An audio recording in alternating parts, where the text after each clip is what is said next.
Yeah, welcome for today's session, Voices of Ecosystem. And I'm really happy to have Scott Brinker from HubSpot, as you can see it in the background, today as my guest. We were just chatting before this podcast about our experiences in platforms and ecosystems, and he will be happy to share that. But before we start, Scott, can you please give us a brief introduction about yourself, about your background, and what actually drives you currently?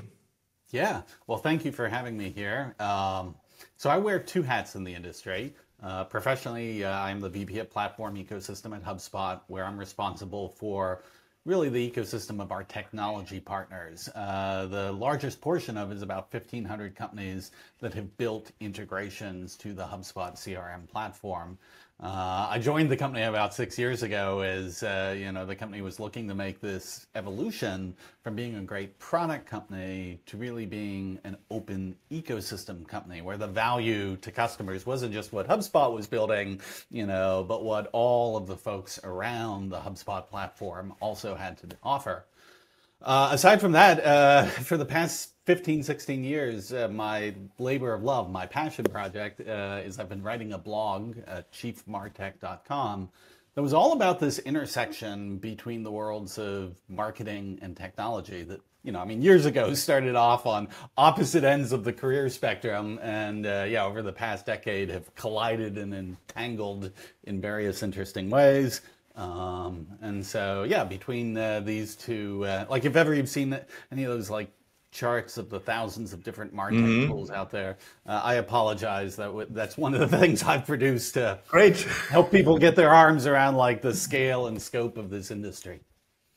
Cool. Yeah, thanks for that. And let's start directly into the conversation. And we're already mentioning, so you were also transforming HubSpot from a product-centric company to more platform-based ecosystem company. Can you explain that a little bit more in detail? Because, of course, in my work, but also in yours, it's exactly the challenge many companies have, from product-centric, very efficient organizations towards more open and integrated ecosystem organizations. So now you did it within your company and also, of course, as an enabler for your clients. So can you tell us a little bit more how you did that and what does it mean exactly? Yeah, and I should say, from our perspective, we are still early in this journey. There's a long way to go in the possibilities of what you can do in platform ecosystems. But I'd say sort of where HubSpot came from, we had sort of two things that led us to be a very product-focused company. One was, our initial market was relatively small businesses, and a big part of the value proposition to those small businesses who were overwhelmed with all of these, marketing technologies out there is, hey, can we package up something for you? Everything you'll pretty much need, you can get in the box, and you go with it. And we were very successful with that. However, as HubSpot has grown, and frankly, as our customers have grown, right, they move from being small businesses to being more mid-sized businesses. You go from, 5 or 10 or 20 employees to now 100, 200, 500, 1,000, 2,000. And as companies grow, they just end up with a much more diverse set of needs, not just within, marketing and sales and things like that, but also other technologies throughout their business that they really do want to connect together to get a seamless customer experience. And so the only way to really serve that sort of opportunity is to say, it's not just what HubSpot itself builds out of the box. It really has to be how well HubSpot integrates with those other technologies that are important, to our customers. And so the first step of that is, of course, actually opening up the APIs. Everything starts with it actually being technically feasible, for there to be an integration between products. But then aside from that, it's developing some of the structures from a business perspective. When we designed our partner program, we actually specifically decided not to charge fees or enforce revenue share requirements or stuff like that, because for us, what we saw as the value for our customers was getting more and more things connected And that ultimately led to winning more customers, having happier customers, having customers who would retain and grow with us, And so we didn't want to put any unnecessary friction into the process of developing, these partnerships. I think the other thing I would just say, for reference, is this was not a challenge that was unique to HubSpot. If you go back in time with the MarTech landscape, this was almost like a universal challenge in marketing. Is there was this explosion of all these amazing products out there, but at the time when the explosion happened, there weren't a lot of great marketing platforms. And as a result, you had all these different tools and people were trying to figure out how to connect them together on their own. It was incredibly painful, and so I think one of the evolutions here is just as the industry has recognized it's not consolidating down into 5 products. It's going to be a very rich and diverse, industry for a while. And so I think you've started to see this evolution to appreciating platforms and ecosystem get more mature over the past half decade. And can you maybe give a very concrete or specific example of which kind of technologies you are then integrating in a typical, let's call it project or typical client interaction? So to make it tangible in terms of what is the old world or what was the old world, and so how actually do you deliver value for your clients by offering these integrated solutions / experiences? Yeah, so I would say there are probably 2-3 categories of products that are in our ecosystem. So one is relatively straightforward, is this idea of complementary products. So HubSpot makes a CRM, we have marketing, sales, customer service tools. But one of the things a lot of businesses want to do is connect what's happening with their customer system of record with some of their financial systems of record. Like, okay, are things actually getting paid? What was the actual lifetime value of a particular customer? Super useful information for marketing. So one of the integrations you gotta look at right away is like, okay, well, how do I integrate to things like, NetSuite or QuickBooks or Xero to be able to exchange that sort of financial information? For that matter, keep the customer record information synced up in those systems. So there's complementary products.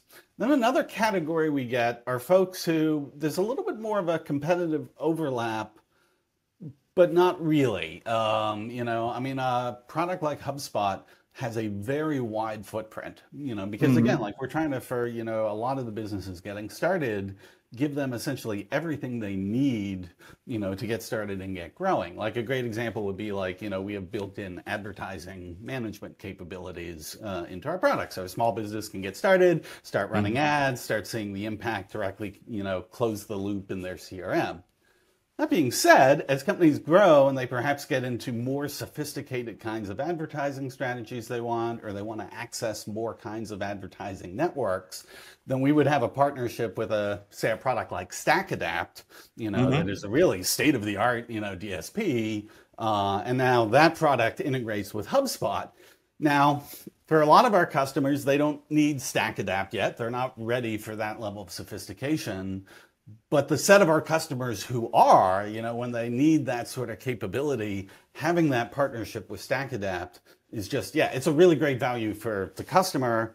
It helps us retain the customer. It helps, StackAdapt, have an integrated solution. It's kind of why, this is the thing of ecosystems, is there aren't many things in business where you find win-win-win, dynamics. Ecosystems is one that if you get it right, everybody kind of wins.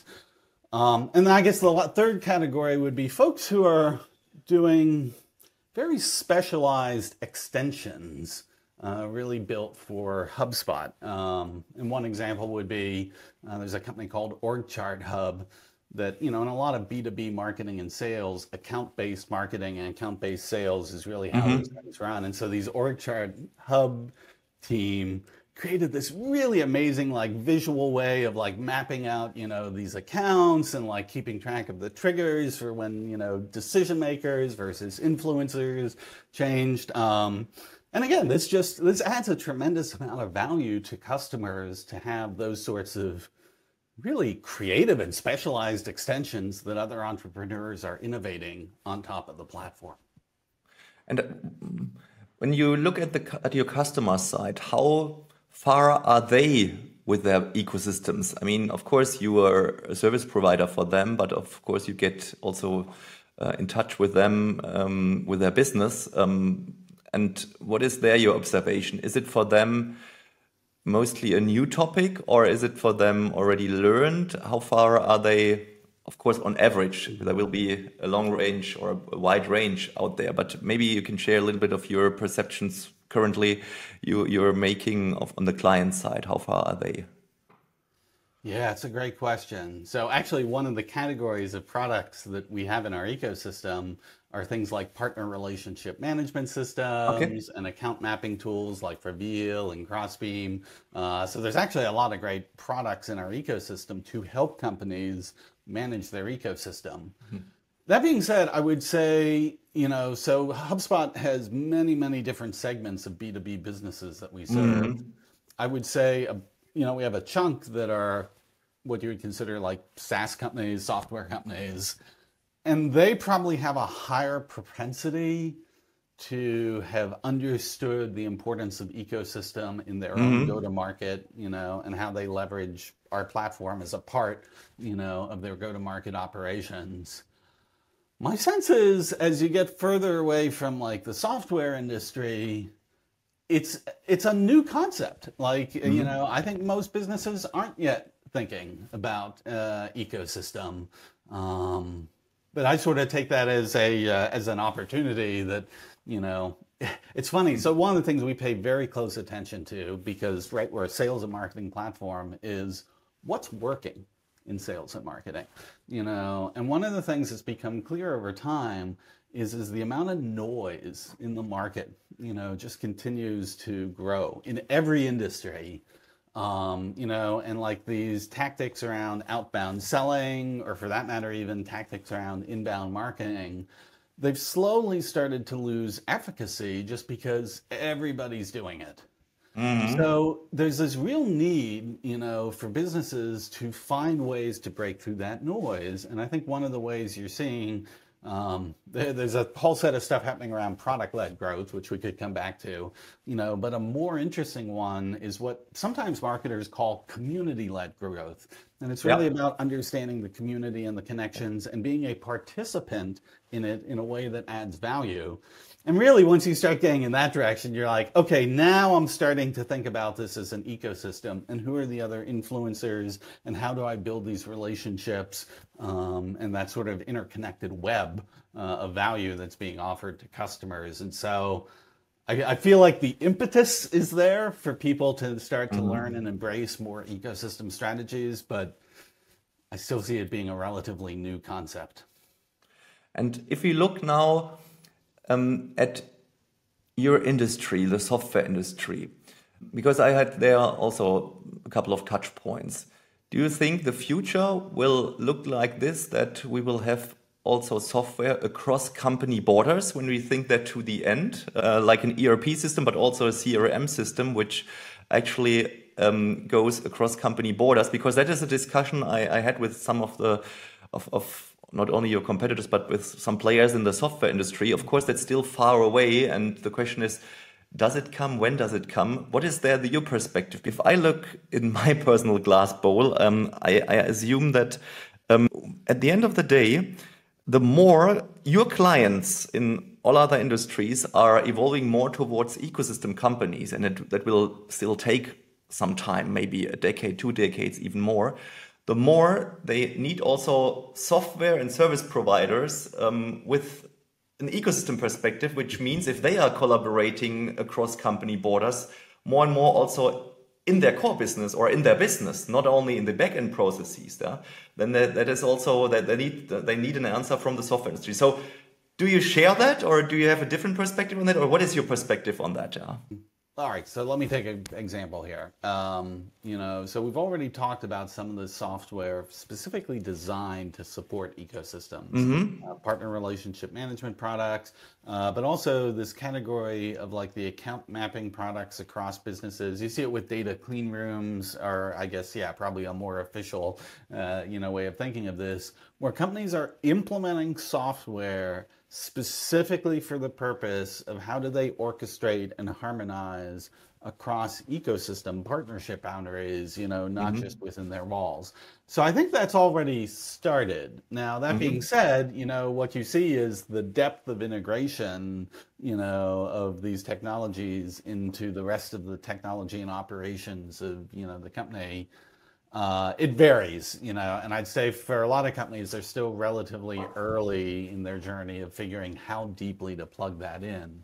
I completely agree with you. Like, you need the service providers as well, too, the consultants, the SIs, the people who really have the experience to help guide companies through this journey. And it's interesting. I feel like right now there's a growing number of consultants or specialists in the ecosystem space who are happy to help companies think about this. But what we don't yet have is really good penetration of that expertise into like the classic agencies or management consultancies or stuff like that, And so I think that's where we've got some work to do of it. It's no longer just a specialist discipline, but increasingly it's a discipline that starts to get embedded in the other kinds of marketing and, systems integration services that, we think of. Okay. Now, you were also mentioning a couple of times the importance of partners, of course, as one key element of ecosystems, but also something which we had also before we were talking about ecosystem in the way we are talking about that today. So on the one hand, your clients are having partnerships, but also you mentioned that with the services you are integrating. So what is actually your, let's say, advice or your experience, your best practice in terms of this whole thing of partnering? Can you there share some insights in terms of what should be done to build up a great partner management? Yeah, well, I mean, I feel like partnerships have sort of a couple different levels at which they work. Of course. So first of all, like you really do need like a strategic framework for the business to understand where the value is, to partnerships, and that's bi-directional. Like the business needs to understand how exactly do we get value from these partnerships, so that we know we've got the commitment and the willpower and the investment, to pursue this. But also you have to be really clear on what is the value proposition to your partner. Why should that company be a partner to you? What did they get out of it? And so if you have a really clear strategic framework that gets everyone aligned on, that value exchange, that's a great start. But the second thing is, I've been amazed over the years I've been doing this now to appreciate just how much the nature of partner management, as a function of the human dynamics, that sometimes I see people when they approach partnership, they treat it as a very almost adversarial negotiation. Like, can I get more out of this, than, it's like it's a zero-sum game. Either, I get the most of this or you get the most of that. And I just don't think that's the right mental model to bring to the actual partnership engagement itself. I think if you really lean into it, with openness, transparency, like how do we make this work well together? If you genuinely care about your partners, if the people you hire in your partner management team genuinely care, they're like empathetic human beings, that actually goes a long way, because many of us are in businesses where the world is just shifting very rapidly. And it's hard enough for your own company often to like continue to evolve and adapt, as the world changes. It's even more challenging to do that with an ecosystem. And I think one of the essentials you need to be able to do that is you need to develop trust. Partners need to trust you. Partners need to actually want to work with you, because aside from just the strategic level of like the value exchange, it's actually an enjoyable relationship. I think that counts for more than, people sometimes give it credit. Yeah, great answer. I like that, and I totally support that. It's also my experience. Maybe as a next question, and I mean, no podcast can actually be in current times without artificial intelligence. Of course, you would have expected that probably. So my question is, how will AI influence your business, but also in a broader context, the whole concept of ecosystem? So what is there your perspective on which role does AI or will AI play in the future in our context? Yeah. Well, I think let me answer it this way, because there's certainly the application of AI. Boy, there's just a million use cases that are emerging here at this point. But I think from the perspective of ecosystem, the two things that really make this like a perfect match, for the evolution of AI and ecosystem strategies, are essentially data and audience. These AI engines, as amazing as they are, in many ways, they're now commoditized. Anybody can get these AI engines. They're all available as public APIs, so there's no competitive differentiation in applying these engines.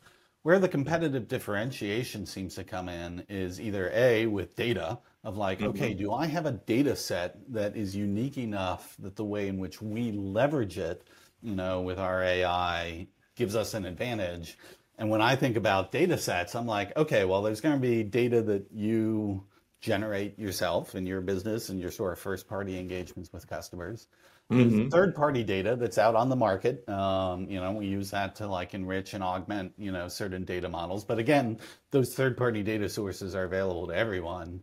But then there's this idea of the second-party data of like, okay, across my ecosystem, is there a set of data that, my partners and I can share with each other, that allow us to collectively, serve a set of use cases that quite frankly, no one else has that unique combination. So that's one piece of it. And then the other piece of it is, again, even if you've got, all this data, a lot of it comes down to, do you have the attention and the influence of a particular audience with how you engage them? Because again, the noise, AI is, if anything, it's probably going to amplify the amount of noise, that we have in our lives. And so the question becomes like, do you have a trusted audience? And I feel, again, this is something that ecosystems have a lot of power because it's not just one company in that, that audience, but it's a set of interrelated companies and how they work to share a joint community, a joint audience. And so I don't know, from an ecosystem perspective, I just think there's a tremendous amount of leverage that ecosystem-oriented companies and strategies will have in this AI age that, just being a standalone business in that world is going to get harder. Cool. Maybe to end up with two ultimate questions I always ask in these sessions. First of all, if we had this interview in 3 years from now, which will be the major changes you are seeing there on the horizon? I mean, you mentioned that already between the lines with the AI topic and also in other questions, but maybe you can sum that up once again. What's your picture of the future, how ecosystems will evolve? Probably they will evolve, but what's your perspective on that?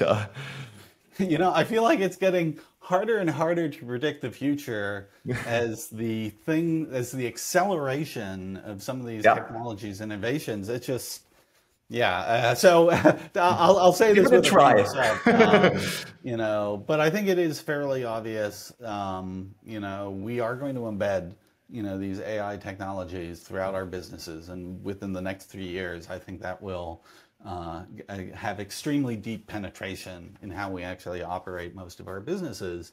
And so I think it is going to come back to those two questions of like, okay, what is the data? Data is going to have more value to us than it ever did. Part of our problem in the past is we said data had value, but as we started to collect so much data, our ability to actually effectively do anything useful with it actually reduced. I think AI is going to help us solve that problem. And so I think data will become a primary, strategic asset And then the other one is audience. And I think the really smart companies are going to understand that their audience is not a singular relationship, between them and certain individuals. It is an internetworked web of relationships, and the better they get at coordinating that, with their key partners and influencers in their space, more effective they'll be. And I think people are going to learn this. It's like, well, actually, they're going to learn it. Was it adapt or, fail? So I think 3 years from now, ecosystems will be at the top of the heap of how people think about this. That's already a good closing remark, but I have another question left. And this question is also, I'm always asking, as I mentioned, where do you personally integrate or act with an ecosystem mindset, maybe also in your private life? Is there any example you have where you bring that mindset to the table? Well, actually, I'm just even thinking about, my daughter's school. Schools are like a great example, of you get bringing different learning things. You've got outside people, you're getting community engagement, you've got the sports, the experience that I think makes a great school experience is very much an ecosystem one of how these things tie together. So I don't know, that's one way that comes to mind. Cool. Yeah, thank you for that, Scott. So we are at the end. Thanks for these great insights, also from your, let's say, current perspective, but also the future outlook. I like that very much. And so thanks for sharing these insights once again. Awesome. Thank you so much for having me.